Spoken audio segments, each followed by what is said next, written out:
Soifua manuia o tala o le taeao lau Samoa Entertainment TV mai pia le fo yasonga fua le lona lua se fulu o Iulai.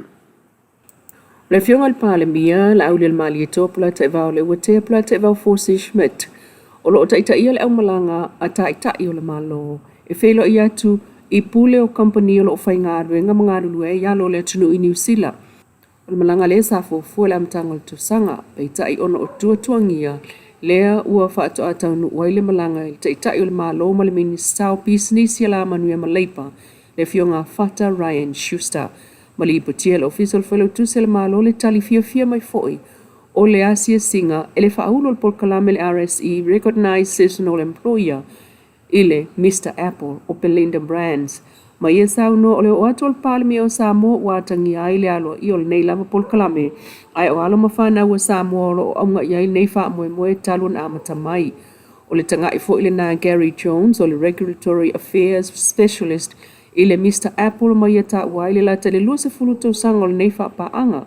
Ua wha vai ile taltonunga o le amana ia ma le wha soa wha manuianga maua. Wha pena fo ile saunoanga le fionga le palmi o Samoa sunga la uli mali toa. O le polkalame taluai mai lona whaavaenga pe ona ia saunua le lata lus fulu tausanga i le vao Samoa ma New Zealand.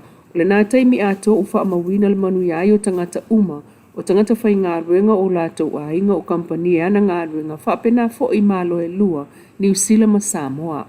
Wafu ai leo o mai o le ansi singa whaaftai i whanau wa Samoa ma whaalonga atu i so lato whina ngalo ma whaamautinoa e whaawawa i pea o na whaawau le nei whaapaanga. Le ofai ngā runga mai Samoa o se mitanga o lato ngā rulue malo se fisosoani o lato a inga ma le tamau a inga o le tunu. Wa vea lava lo lato sao ma fōlinga wa aia o le tautua ma le whamaoni i no fuanga o lo ngā rulue tuai. E le ingalo i le fionga le palamia tūlanga whaanoa noa i so i fua o mau. Ma ia whaamanatu i le tā ua o le saonga le mu.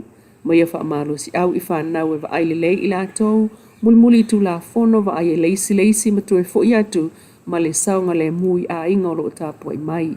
O le polkalame lea le RSE, sauno o le palmia, e lea na o le oe whai ngā lue ngai, o to mai o lo maua mai ai, o le lumana i le nae pe o to e fo i atua i Samoa, ma nā to mai e whao ngai le atina ina o le tātou tunu. O iai awa noa le polkalame atina e 2 miliona i tū malo, e whao ngā iai to mai a fo i atu mlatou, le whai ngā whāto anga, whai ngā whaiwa maisi to mai e fsoson iai, e le whaawawa i peo nā tina e Samoa. Inisi o tala, ina ia saunga le muwhai ngā malanga alwa alele le Samoa, e ale o toe taliu manuia mai i Samoa, ile umai ona toe whaale leia ato atoa, le aunga o le sauni ngā lotu le na whai, ile whai unga le vai aso taluai sufi to Iulai. Masauno ai, le fionga ile palemia o le teiminei, mo li pola analosa ale mo lio o le vaenga whaapitoa ma le Unity Aviation i Kanata Limited, le na malanga mai, ma le wha moe i le taunu umanui ai o waalele. Ma a wai sui le malo, fonga whetalai, sui fonga whetalai minister al kabineta o le taitei fono, ma le nofo whaatonu, ai o le office sili o le Samoa Airways. O le ofai ngā rungan a wai umale sauninga e pāti patia le toitali umanui o le waalele. Mangolue ai mo le isi tolu sruto sanga e pe on whaelo whaelahui. Tele mail official whaelo tu se le malo. Mai le so upo le malo, lea ua whaeloa mai ia le marangatu o le minister am tanga lunga ta longa maranga oa mo le fio tangata le fionga a sewa muli le tuunga fasi toma. O le fionga le minister lango ia fiu whaoltane poni fasi o vasa. O le ofisa silu le pulenga mtanga luenga le tofa ia lua tua sewa mantafa semi perive e pati. Whaatasiai malealo e whaasino le fionga le minister ia mareko fasi toma. E wha moe mo le nei fōna tanga wha wau malo Skotilani. Whainga wha awai pe ona sa wa i maltols fruto sanga o mai so se ngā fōna wha wau malo a minister, po se minister lango e malanga wha atasi ai lava, ma le ofisa sili po se sui le pulenga. O wha amanuianga e anga wa iai minister e tu sai ma whainga wha awai lua malanga i tonu le tausanga e ma wha iai ona malanga wha atasi malona whaltua. Le awa noa lea wha iai ona anga wa ale alo o le fionga le minister e lango sua i tūlanga pitoa mō ia lava. E tu sai ma wha maungai au malanga al malo i tā lo ngā malo le tau pulenga mai le lua o lua, lua o ono, lua o tasi o, lua o tasi whama, lua o tasi valu. Le se tau sanga i titi fo i le toa lima le au malanga. Mai o le nei malanga Ulo o ngā tasi lava mawhainga whaavai al tātou malo. Mai fo ilsa upole malo ufa maoni al kabineta al tofialo i ole fionga ia lea lali falto esi asawa ma ofisa sili fau al whalabo tonga whaaputunga tupe mo lumna i manuia o tangata Samoa le nupi wha mo le isi tolu tau sanga.